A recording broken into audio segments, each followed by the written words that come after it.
Welcome to the deep dive.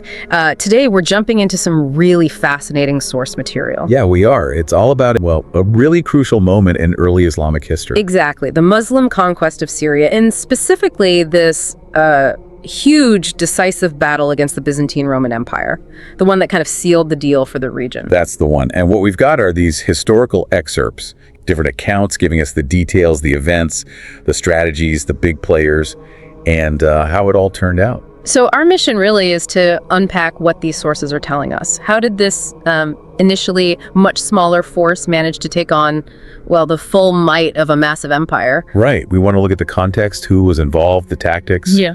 What do these accounts actually reveal about this, frankly, pretty unexpected victory? So let's set the scene first. Syria.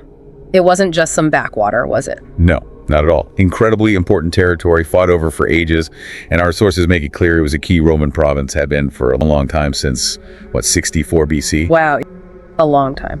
And it had big cities, too. Antioch, the capital there, the sources say it was third largest city in the whole Eastern Roman Empire. So, a real prize. And it had changed hands recently too, right? Just before this period. That's right, yeah. The Sasanian Persians had actually invaded and held parts of Syria during the very early days of Islam. Caused a lot of disruption. But the Emperor Heraclius, he'd managed to push them out. He did. Launched a big campaign, retook it around 631 AD. So Rome had only just got its grip back firmly, when these events start happening. So enter the Muslims. The leader at the time, Caliph Abu Bakr, the sources say he had a pretty clear goal. According to these accounts, he saw the big empires, the Sasanians in the east, the Romans in the west, as basically getting in the way, blocking Islam from spreading to other places, other peoples. So removing them was the objective. And the sources connect this back to the Prophet Muhammad himself. They mention the Prophet gathering Muslims for a potential move on Damascus, earlier the Tabuk expedition it's called, a probe towards the Byzantine border, and also that he'd commissioned an army under Usama ibn Zaid, specifically for operations around Syria just before he passed away. So Abu Bakr was kind of picking up where things left off, in a way. You could say that, yeah. Building on those foundations. So for this Syrian campaign, he gets the army together in Medina and splits it up, 4 main groups. Right, each with a specific target area and a top commander. Exactly. The sources list them. Yazid ibn Abu Sufyan for Damascus province, Abu Ubaidah ibn al-Jarrah heading towards Homs, Amr ibn al-As towards Palestine, and Shurabil ibn Hassana for Jordan. And they start moving out. Did they encounter resistance straight away? Pretty much. Yazid, heading for Tabuk, apparently found the Romans were expecting them. The sources say the Romans had intelligence beforehand and sent a force to meet them there. And how did that go? Well, there was a fight at Tabuk, and the sources report a Muslim win. But obviously, news of these attacks gets back to Emperor Heraclius. He'd expect that. And his reaction, massive. According to the sources, he orders troops gathered from, basically everywhere across the empire, send them all to Syria. And he puts his brother, Theodorus, who is apparently very experienced, in charge of this huge army. So a full-scale response. Absolutely. Heraclius sets up his own HQ in Antioch, while all these Roman armies start moving towards Syria to deal with the situation. So word of this huge Roman buildup gets back to Abu Bakr in Medina. It does. And the sources mention how rumors started spreading among the Muslims about just how many Romans were coming. Caused a bit of anxiety, apparently. I can imagine. Facing the Roman Empire's full force. It was daunting. So Abu Bakr sends reinforcements, 2 more armies under Walid ibn Utbah and Ikrimah ibn Abi Jahl as support, and another one under Muawiyah ibn Abi Sufyan to help his brother Yazid. So that boosts the Muslim numbers. How many did they have then, roughly? With the reinforcements, the total Muslim force gets up to around 36,000. 36,000. But the Romans? Still vastly outnumbered. Every source really hammers that point home. The Roman army was just way, way bigger. And what was the Roman strategy, according to these accounts? Heraclius' plan? Well, what's interesting is his initial approach. He moves towards Homs himself with some troops, but he orders his main armies to attack each of the separate Muslim groups individually. Divide and conquer. Hit them while they're split up. Exactly. Use overwhelming numbers against each smaller part. Crush them one by one before they can join forces. Makes sense, given their advantage. Do the sources give numbers for these Roman attack groups? They actually do. It's quite specific. Theodorus himself apparently had 90,000 troops assigned to take on Amr ibn al-As. Jorsa had 60,000 against Yazid. Durfus, 50,000 against Shurabil.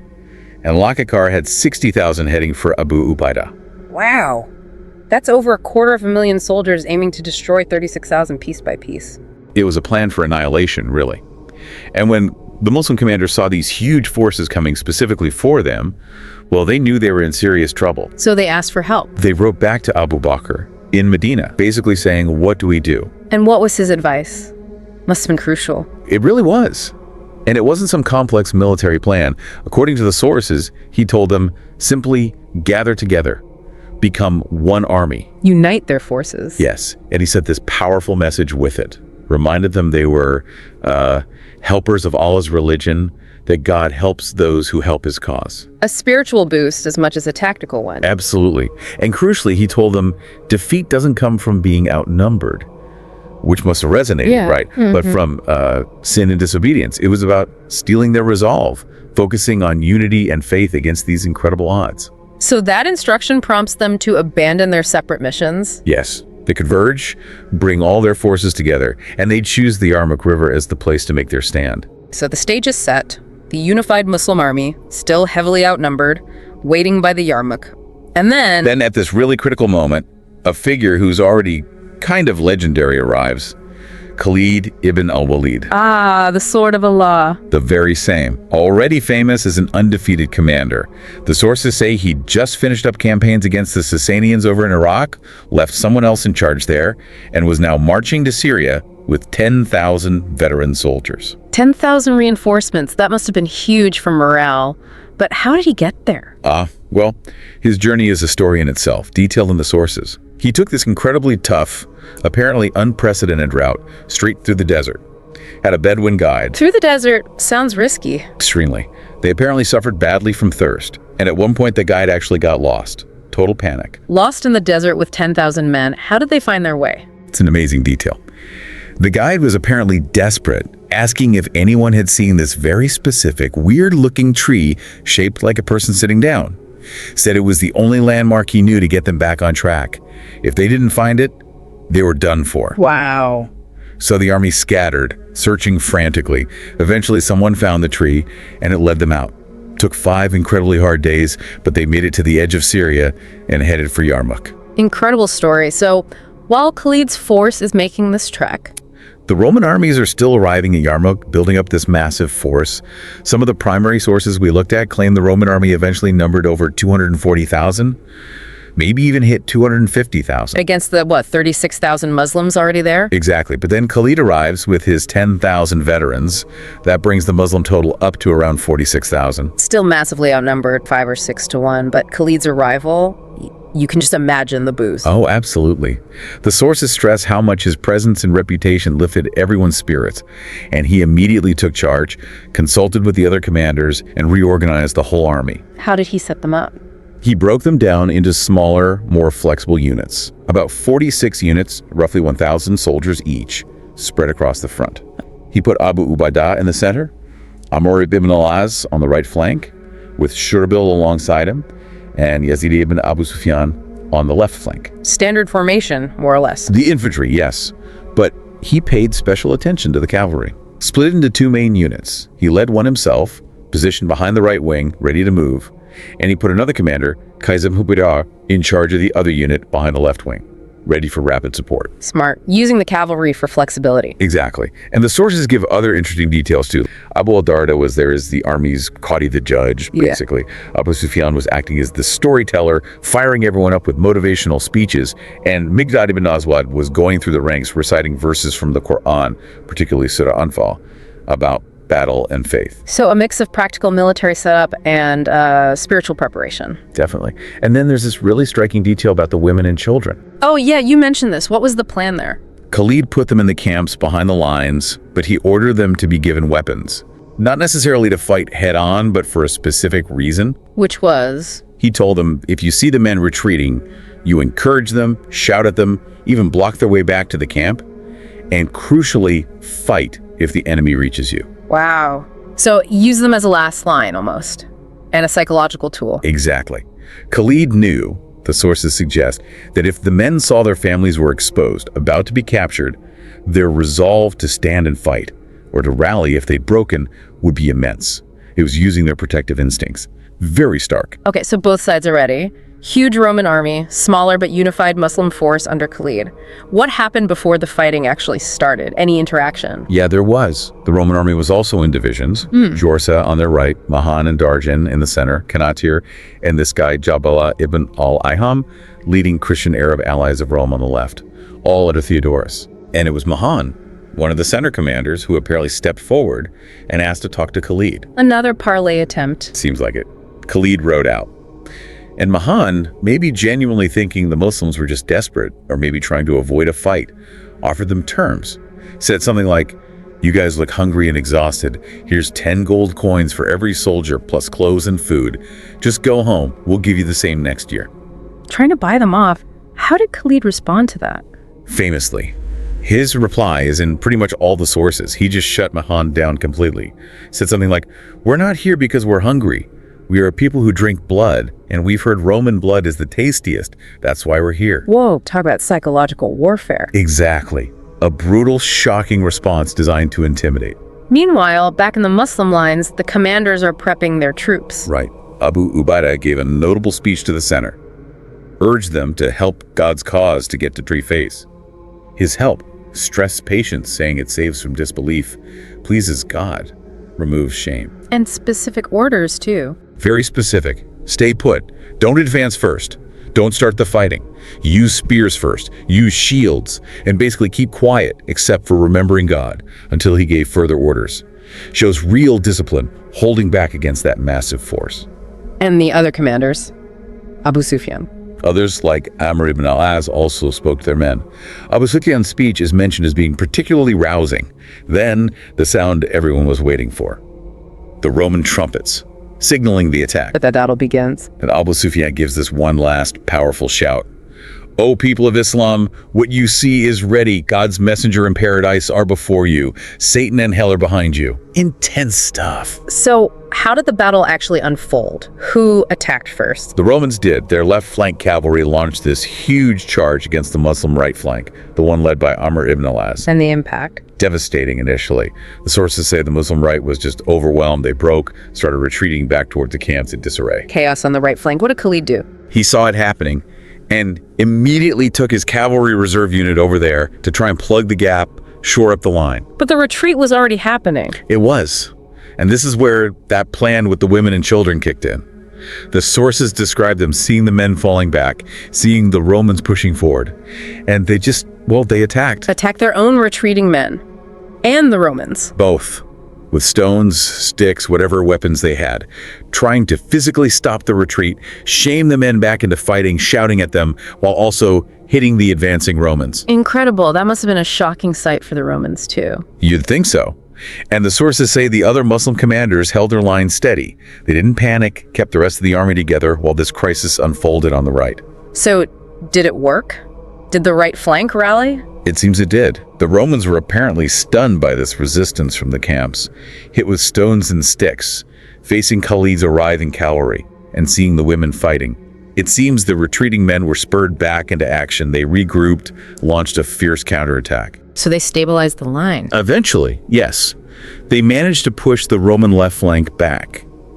But the sources are clear. It came at a heavy cost. Lots of Muslim martyrs on that flank in that first clash. Still, Theodorus, the Roman commander, seemed okay with it. He hadn't broken them completely, but he definitely hurt them badly.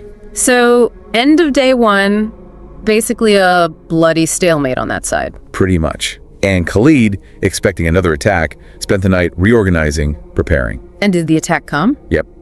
Next morning, Roman trumpets again.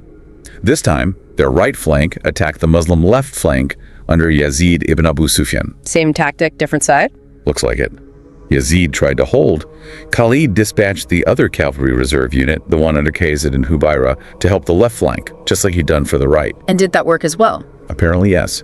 With the cavalry support arriving quickly, the sources say the Muslim left actually gained the upper hand pretty fast against the Roman right. So left flank pushing back successfully. Seeing that, Khalid ordered a general advance. The whole Muslim army moved forward. But then the Romans had another card to play, didn't they? The archers. Ah, yes. They're archers, one of Rome's big strengths. And as the Muslims advanced, the archers let loose. Thousands of arrows, the sources say, raining down simultaneously. Ouch. Yeah, caused massive casualties among the advancing Muslims. So many that Khalid actually had to order a tactical retreat, pull back to save more lives. A lot of martyrs fell to those arrows. So another brutal phase. It sounds like just back and forth, huge losses on both sides. It really was. The Roman right flank also took heavy losses in that exchange. At this point, after maybe 2 days of this, the battle could still have gone either way. But there were problems on the Roman side, internal issues. That's what some sources, like the historian Becker mentioned in our materials, suggest. Disagreements, maybe even jealousy between the top Roman commanders, leading to a lack of coordination, disorganization when it really mattered. Interesting. So even with all that power, they weren't working together perfectly. Seems not. And Theodorus, maybe seeing his army was exhausted after these intense fights, maybe worried about this friction, decided to try for peace again. Sent another envoy to Khalid. But Khalid wasn't interested. Not this time. The sources suggest he sensed the Roman weakness, the fatigue, maybe the disunity. He refused the offer. He seemed to realize that fighting them conventionally, in daylight, especially against those archers, was just too costly. Might not even win decisively. So if daylight fighting isn't working, you fight when their biggest advantage is gone.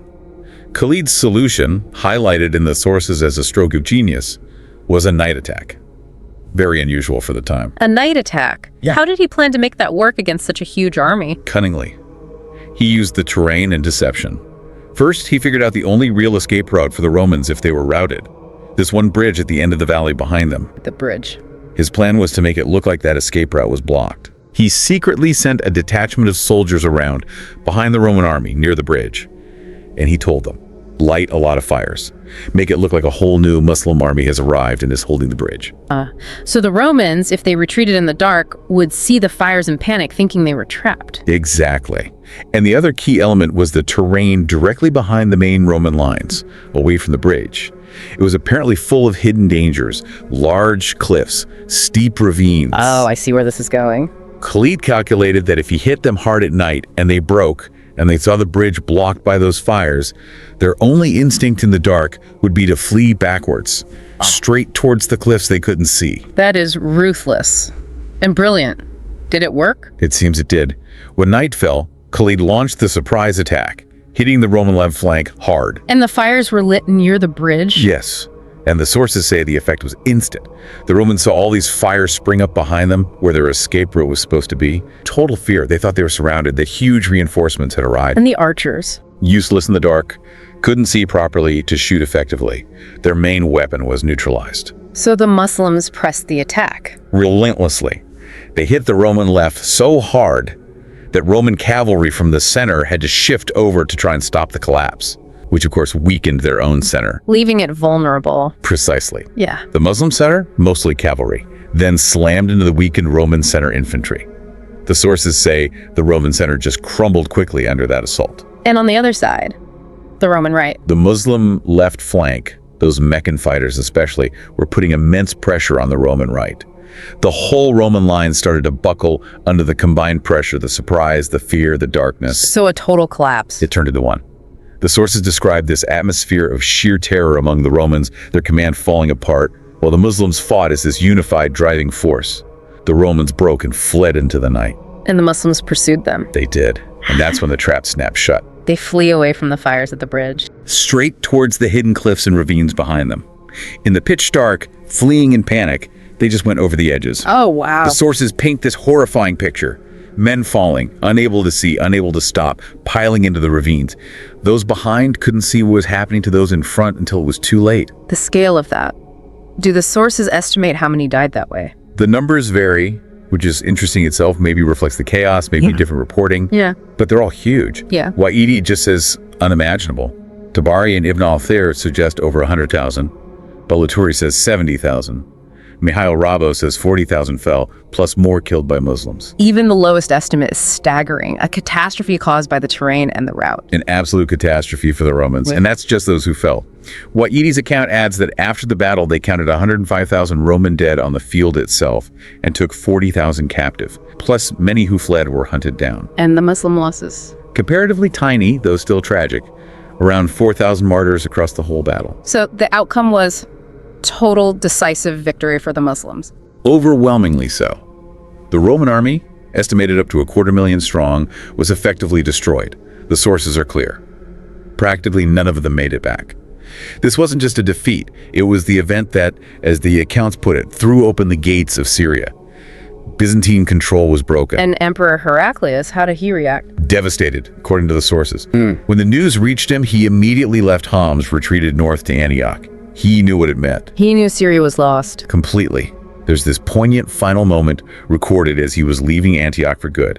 He looked back toward Syria and apparently said, "Farewell to you, Syria, a final farewell," just acknowledging that centuries of Roman rule were over. Wow. So pulling it all together from these sources, this deep dive really shows it wasn't just about numbers, was it? Not at all. The Muslims were hugely outnumbered, but they had, well, strong leadership in Khalid, clear direction focused on unity from Abu Bakr, amazing discipline, that unexpected, crucial intervention from the women and children. And those incredibly clever tactics, the night attack, using the terrain, the psychological elements. Exactly.